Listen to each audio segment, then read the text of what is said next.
Welcome to Accreditation Unlocked, the podcast that gives colleges, universities, and schools practical advice for conquering the accreditation process with confidence and clarity. I'm your host, Dr. Ken Clough, and today we're going to dig into one of the most essential and often misunderstood elements of the self-study process, the institutional narrative. This section of the self-study or self-evaluation report is your institution's chance to tell its story in a meaningful way. But all too often, schools stumble. They write too much or too little.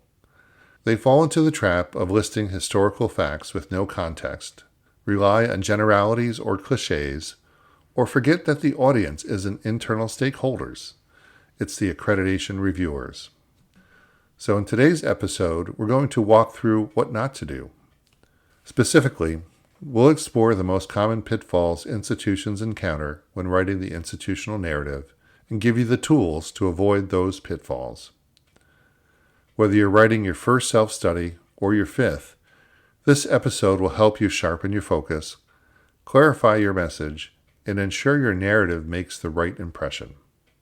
Let's get started. Understanding the institutional narrative. First things first, what exactly is the institutional narrative?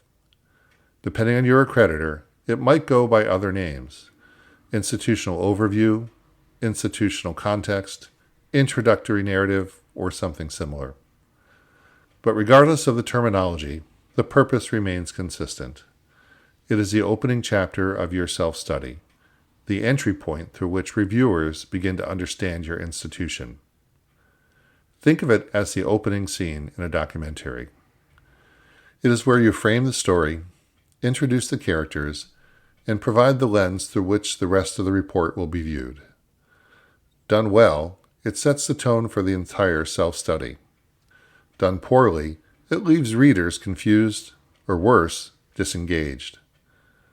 The narrative should paint a vivid picture of your institution, who you are, what you stand for, who your students are, and the challenges and opportunities you face.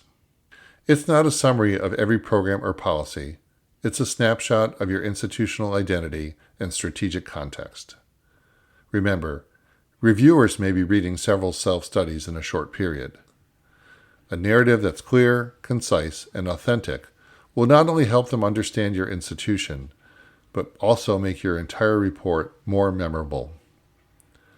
Ask yourself, if someone from outside higher education read this narrative, would they come away with a clear sense of who we are and what we're all about? Would they understand our mission, our priorities, and the unique context we operate in? If the answer is no, or if it's maybe, you've got work to do. Pitfall number 1, writing by committee without a plan. Let's start with one of the most common traps: writing the institutional narrative by committee without a centralized plan or process. Now, collaboration is important. Multiple perspectives across departments can add richness and depth to your narrative. But too often, what starts as a collaborative becomes chaotic. You end up with different people drafting different parts in different styles. The result?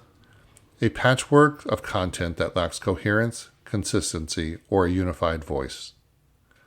What's the fix? First, designate a lead writer or editor, ideally someone who understands accreditation, knows the institution well, and can write clearly. This person is not responsible for doing all the work, but they are responsible for shaping and integrating the content. Second, develop a detailed outline before anyone starts writing. Identify the key messages you want to convey. What is your mission? What distinguishes your institution? What major initiatives or challenges define your current context? Next, gather input strategically. Don't just ask for whatever you think is important. Instead, give contributors specific prompts or questions to answer. This keeps submissions focused and manageable. And finally, build and review and revision checkpoints. Circulate early drafts to a small representative group for feedback. Revisit the outline, refine the tone. And don't be afraid to revise or cut material that doesn't serve the narrative. Here's the golden rule. One voice, one story, one narrative. Diverse input is great, but it needs to be synthesized into a coherent whole. Pitfall number 2, drowning in history. Let's talk about another frequent misstep, too much history. Now, we understand you're proud of your institution's legacy. Maybe you were founded in 1856 as a teacher's college, or maybe you've evolved from a 2-year technical school into a 4-year degree-granting institution. That's great. But your self-study is not the place to write a historical monograph. Too often, institutional narratives begin with long-winded description of founding events, former presidents, or construction timelines. Reviewers don't need to know when the first library was built. They need to understand the institution as it is now and the history that informs it. The key here is relevance. Include only the historical elements that still shape your current identity, mission, or strategy. For example, if your institution was founded to serve first-generation students, and that mission continues today, that's a meaningful line of thought.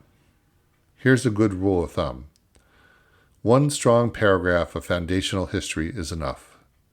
Then shift quickly to present-day realities, your students, your community, your programs, and your institutional priorities.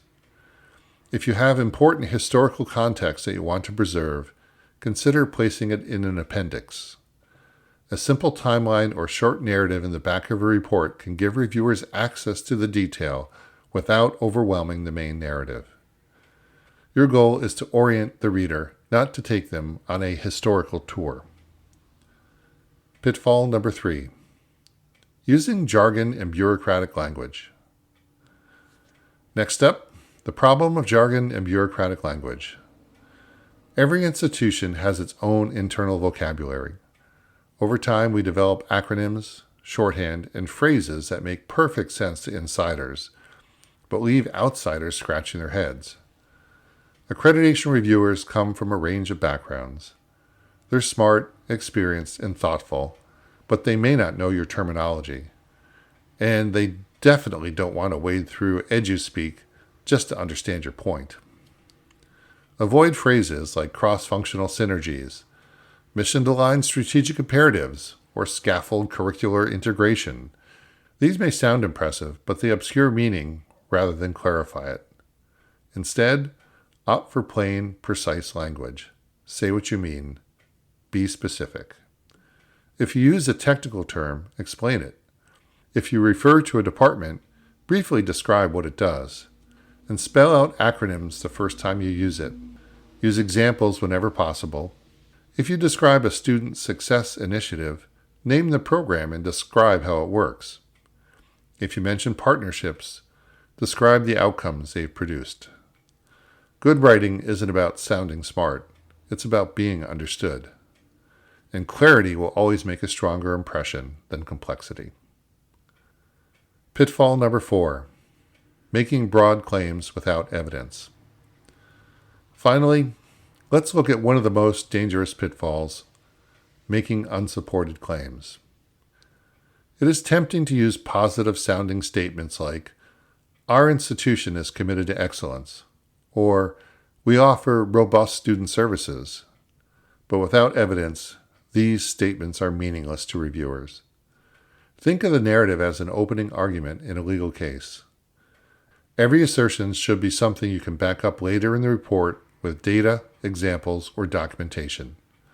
The narrative sets expectations. If you make a claim, be prepared to show how that claim is lived out in practice through the report. Reviewers will notice if the narrative overpromises and the rest of the self-study underdelivers. If you're not sure if a statement is too vague, ask, could someone outside the institution verify this claim? Could we point to a document, policy, or initiative that supports it? If not, rephrase it or cut it. Some key takeaways. So let's recap. When writing your institutional narrative, don't write by committee without a plan. Assign a lead writer Create an outline and build in feedback loops. Don't get lost in the past. Include only historical details that illuminate the present. Avoid jargon. Use clear, direct language and provide real-life examples. Back up your claims. Every assertion should connect to something tangible. The institutional narrative is more than an introduction. It is your first and best opportunity to set the tone for your self-study, showcase your institution's strengths, and help reviewers understand who you are. Thank you for joining me today on Accreditation Unlocked. If you found this episode helpful, be sure to subscribe and leave a review. And don't forget to share it with colleagues who might be working on their own self-study reports. Until next time, I'm Dr. Ken Clough, reminding you that accreditation isn't just a process, it's a story worth telling well.